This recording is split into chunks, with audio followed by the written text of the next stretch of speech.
उसलाई चाहिँ अत्यन्तै पीर लाग्छ, पीर दुःख लाग्छ। ए देवलोकमा जन्मेर देवहरूको पनि राजा भएर पनि मर्नु पर्दो रहेछ, काम थुप्रो बाँकी छ। त्यस कारणले म मर्ने भयो भनेर अत्यन्तै चिन्तित भएर बसेको बेलामा अनि एकजना उहाँकै देवराज इन्द्रको सहयोगी, उनीहरूको राजकाजमा सहयोग धेरै सरसल्लाह दिने अनि सल्लाहकारहरू शक्ति भन्छ नि राजकाजको, तिनीहरूले चाहिँ तपाईँ यो चिन्ता नगर्नु। अनि राजाले तुषित लोकमा मानव लोकका हरेक चिजबाट मुक्त भइसक्यो, देवहरूभन्दा पनि माथिको ज्ञान प्राप्त गरेर बुद्धत्व प्राप्त गर्नुभएको बुद्ध तुषित लोकमा आफ्नो आमाको दर्शनको निम्ति बस्नु भएको छ।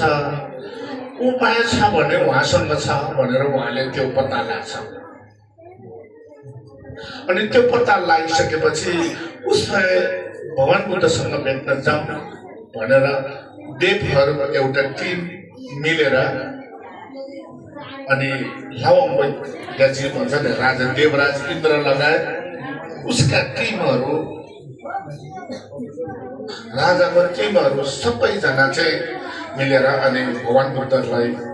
दर्शन गरेर परिक्रमा गर्छ, पहिला घुम्छ। अहिले चाहिँ हाम्रो मान्छेको हामी जीवित मान्छेहरूले चाहिँ मरिसके चाहिँ पछि चाहिँ घुम्ने चलन रहेछ। त्यतिखेर चाहिँ ठुलो मान्छेलाई भेट्नको लागि, कुरा बोल्नको लागि पहिला घुम्न रहेछ त्यतिखेर चाहिँ। अहिलेको हाम्रो मान्छेहरू चाहिँ मरिसकेपछि चाहिँ घुम्ने चलन छ नि, घुम्छन् के पानीसँग घुम्ने चलन गरेका छन्। त्यतिखेर चाहिँ ठुलो मान्छेलाई सम्मान गरेको, एकपल्ट सक्यो भने 5-7 पल्ट घुम्ने, परिक्रमा गर्ने अनि मात्रै बोल्ने, अनि ढोकेर अनि मात्रै बोल्ने रहेछ। अनि त्यही स्वरूप चाहिँ भगवान बुद्धलाई देवराज इन्द्र लगायतका देवहरूको टिमले यसरी परिक्रमा गरेर घुमेर ढोक गरेर हामीलाई अचकले लाग्यो, तपाईँ हरेक चिजबाट मुक्त भएर बुद्ध भइसक्नु भएको, तपाईँसँग मात्रै उपाय छ भन्छ। देवराज इन्द्रको आयु सिद्धियो कसरी पाइन्छ होला भनेर केही उपाय छ कि भनेर अनि देवहरूले अनुरोध गर्दा, देव भगवान बुद्धलाई अनुरोध गर्दा अनि भगवान बुद्धले अनि आफ्नो दिव्य दृष्टिले हेर्दा अनि पत्ता लाग्छ कि यसलाई आयु बचाउने, बढाउने, थप गर्ने उपाय केही छ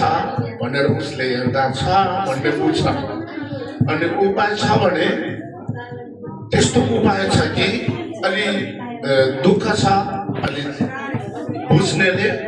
यो धार्मिक कार्य गर्न जान्नेले गर्न लगाए यस्तो पुरोहितले गर्यो भने आयु थप हुन सक्छ, बाँच्न सक्छ भनेर सल्लाह दिएपछि के गरौँ त उसो भए भन्छ। त्यसो भए के गरौँ त भन्छ। त्यसो भए के गरौँ त भने तपाईँहरू लोकबाट मुक्त नभएको मान्छे जातहरू, लोकबाट परलोकमा लिन हुन नसक्ने जातहरूलाई आयु सबैको सिद्धिन्छ भन्नुभयो बुद्धले। आयु सबैको सिद्धिन्छ, तर एउटा उपाय छ तपाईँको लागि, एउटा उपाय छ। त्यो उपाय भनेको तपाईँलाई आयु सिद्धिने हरेक भनेको त्यो कहीँबाट आएको होइन, तपाईँको आत्माबाट उत्पादित चिजहरूले गर्दा राग, द्वेष, मोह भन्छ त्यसलाई, हाम्रो भाषाले पेछा, शैतान, टिमुक, नाइगल भन्छ। अनि यस्तो चिजहरूले गर्दाखेरि चार मार उदय हुन्छ भन्नुहुन्छ। अनि यो तपाईँको आत्माबाटै उदय हुन्छ, उत्पादित चिजहरूको कारणले तपाईँकै आत्माबाट विकास भएको निस्केको चिज चाहिँ चारवटा मारहरू हुन्छ भन्छ। त्यो मार भनेको त्यसलाई यहाँ बनाएको छ द्विसी भन्छ, त्यो द्विसी भन्छ, चारवटा मार छ त्यहाँ बनाएको छ। यो चार मार भनेको एउटा के हो भन्छ फुम्बोगी दुई भन्छ छे भाषामा फुम्बोगी दुई त्यो स्कन्दमार भन्छ यो संस्कृत भाषामा नेपाली भाषामा त्यो फुम्बोगी दुई छेताकी दुई न्युमुबे दुई लाइएको दुई भनेर भन्छ चारवटा माराहरू छ तपाईँको आयु सिद्ध्याउने तपाईँलाई सबै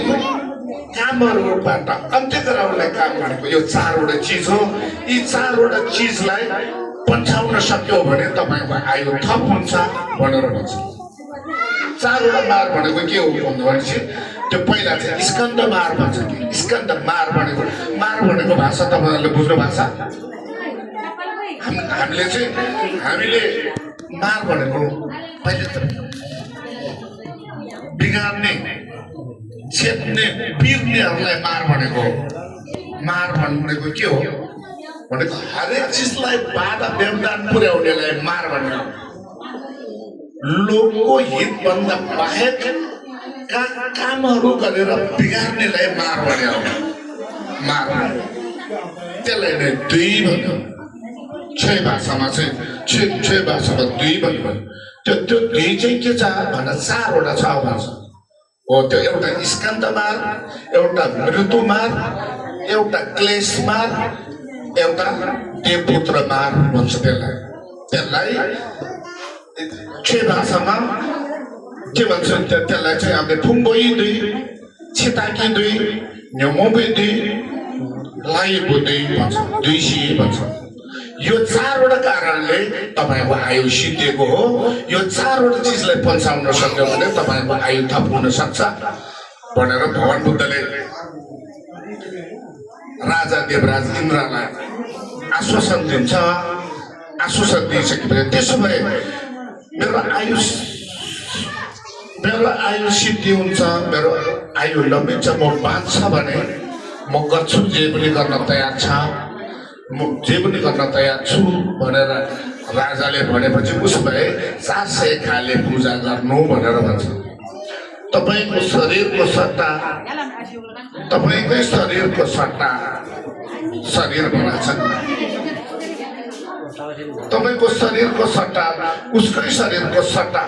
ऊ म मर्थ्यो मेरो सट्टा अर्को चाहिँ बनाउनु पर्यो भनेर चाहिँ यहाँ चाहिँ एउटा दुईटा बनाएको छ यहाँ चाहिँ फोम हो भनेर एउटा पुरुष जाति एउटा महिला जाति बनाएको छ यहाँ ऊ चाहिँ यो चाहिँ फोम होको नै ऊ बनायो अनि त्यतिखेर बनाउने बेलामा चाहिँ त्यस्तो बनाएन एउटा मात्रै देवराज इन्द्रको स्वरूपमा त्यस्तै खालका आफ्नो स्वरूप बनायो अनि 400 थरीका चिजहरू खाने चिज हो त्यो उसलाई मारका राजालाई यो खाने चिजहरू हो द्रव्यहरूको भनेको चाहिँ गहनाहरू त्यहाँ लुईमा लगाएको गहनाहरू हुन्छ नि त्यहाँ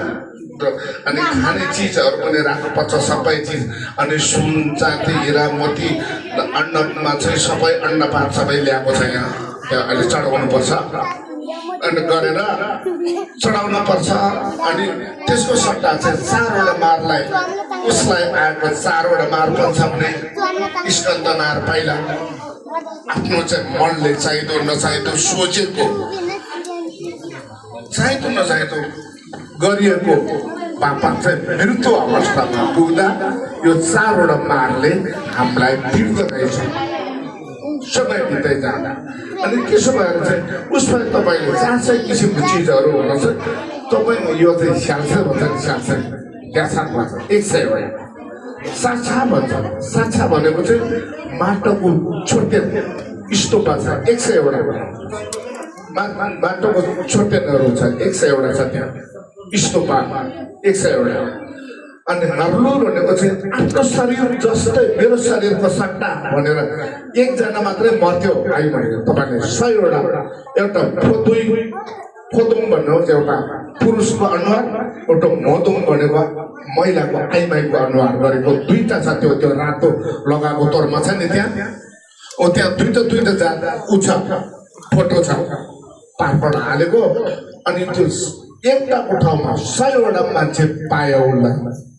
एउटा मर्थ्यो एउटा देवराज इन्द्र मर्थ्यो भने उसले चाहिँ त्यो एकवटा ठाउँमा चाहिँ 100 पायो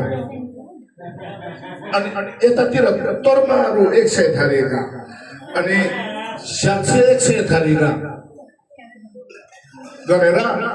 आफ्नो मेरो शरीरको सट्टा हो भनेर तपाईँ अनि मर्ने ग्यासा भन्छ मर्ने भन्छ बत्ती हुन्छ नि यहाँ अहिले मर्ने ग्यासा चाहिँ बाहिर स्याम्से गरेको छ यहाँ सबै बाल्न नभने पनि यहाँ चाहिँ अलि मात्रै बाल्छ अनि बाहिर बाल्छ